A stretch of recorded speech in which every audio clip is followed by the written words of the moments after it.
Hey guys, so I had a pretty interesting comment come in and they wanted me to prove something with some real numbers and statistics, data that you gather from the internet. And of course, I don't have any more insight than any other individual that can utilize any type of chat GPT, AI, or just normal Google searching on the web. But you have to understand and know what you're looking for in order to correlate the data together to get a general picture of what the hell is going on in 2025. So the question that came in was, prove this statement wrong using data, like something from the Department of Labor, but not an opinion article from a writer. This is from Meta, by the way, and it quoted a particular article. So I had to take that article, put it into AI, and find the original source of it. So let me show you guys right now what I'm talking about. This was the comment that was left. I obviously just copied it to a notepad.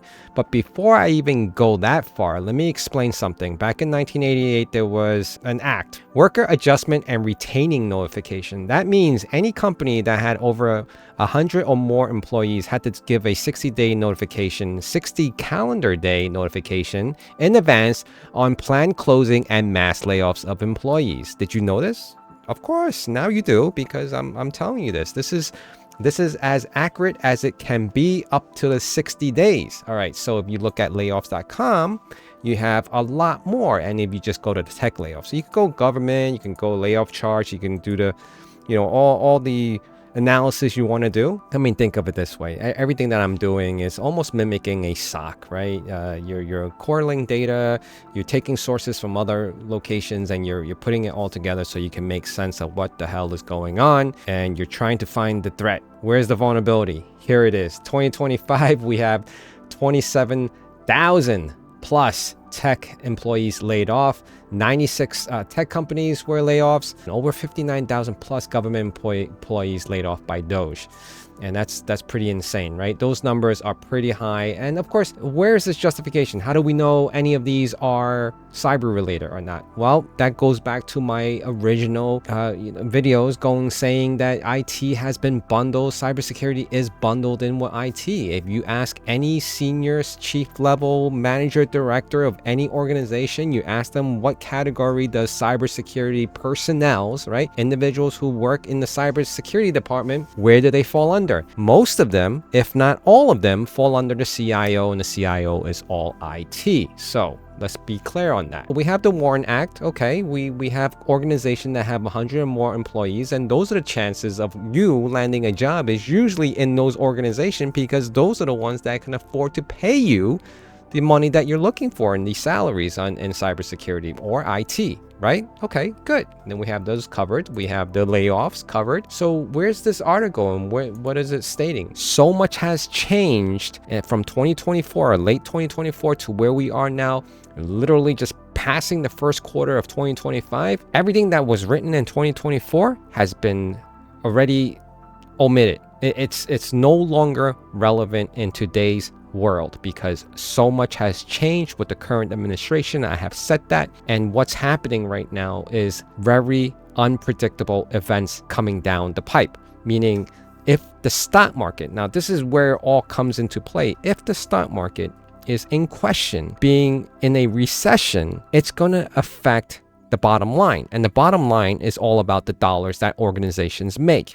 If they do not make money, whether through their stock value or profits, layoffs are going to happen. Okay, so this individual wanted me to analyze this article. Well, I found this article. He didn't really want me to analyze this article entirely. He wanted me to focus on the cybersecurity portion of it. Okay, so let's do that. Cybersecurity is one of the highest paying and most recession-proof jobs. That is not accurate anymore, because we have seen cybersecurity professionals being laid off. All industries must protect valuable data, so the demand for cybersecurity expert is high. So let me explain something to you. I have worked in organizations where they have thousands of employees, and they only have maybe 2 or 3 SOC guys, and they do multiple roles. So let me put that into perspective also. Like I've mentioned in the past, I also know someone who works for an organization of 500 plus employees, and he's the only one cybersecurity person there doing many jobs. between the policy review, between the audits, and also managing, configuring the firewall and the endpoint protection. So many employees, so many organizations, but how many cybersecurity professionals actually need to be filled, right? They're not going to build out a 20, 30 man team unless they're that large, right?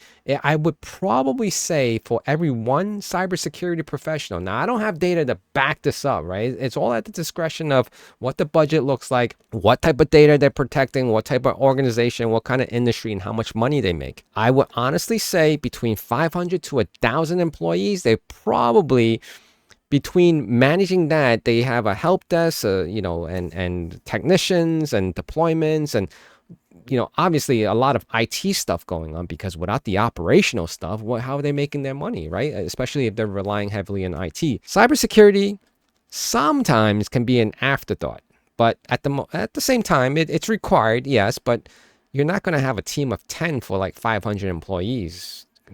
That's not happening. 10 for maybe 1,000 or even 2,000 employees, possibly. Or multiple locations. They want one person at every location.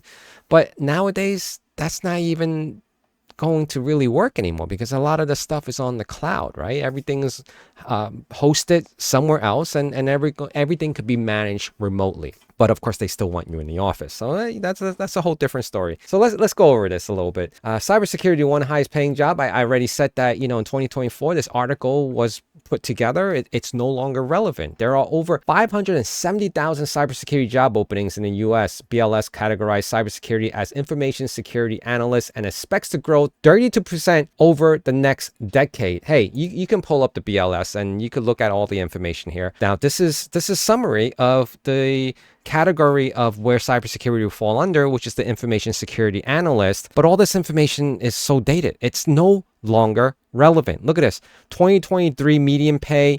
We're looking at data from 2023, number of jobs in 2023. We're already 2 years behind on this information. 2025 first quarter just finished. Of course, it's not going to have the up to speed, up to date information, but it's going to change dramatically, because the amount of layoffs like we have seen so far has already and going to adjust those numbers tremendously in percentage wise. Okay. Now, I can't prove exactly where the numbers are, but I'm showing you the data. I'm showing you 2025 data, and I'm also showing you 2023's data. Now, the projection of this was very optimistic because of the current time of when this was put together, when the economy was still very stable and the economy was still very prosperous.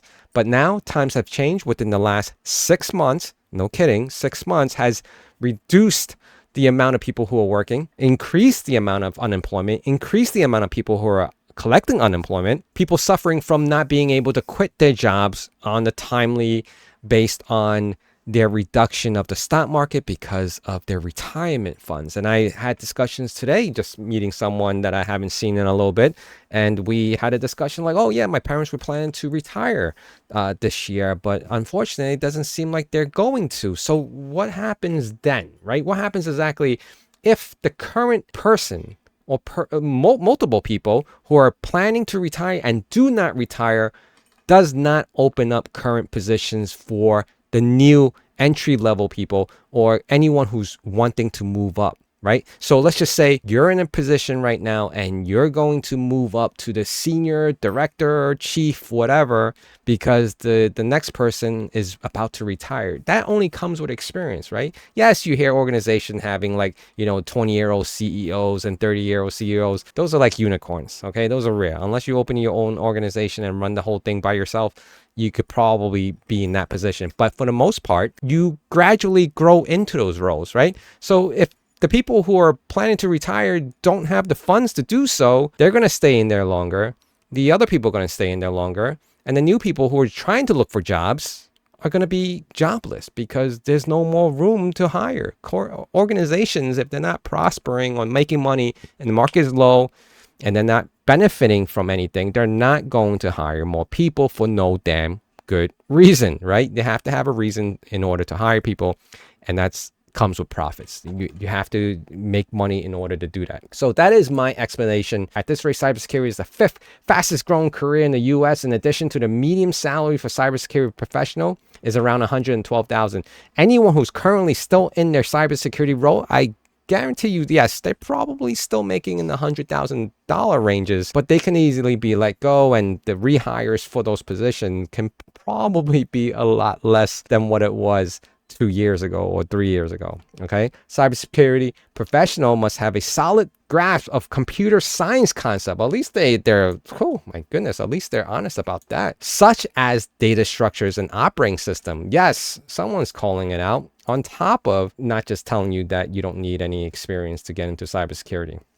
Go figure. They also use programming languages like Python and PowerShell to automate security tasks, identify threats, and response to incidents. Popular cybersecurity career paths include Chief Information Security Officer. Yeah, that's really not a path. I mean, it is a path, but that takes time. There's no way no one would come out of cybersecurity master's degree or school or whatever and say, hey, I want to become a CISO. You better learn the ropes before that even you get to that point. Cybersecurity analyst, okay.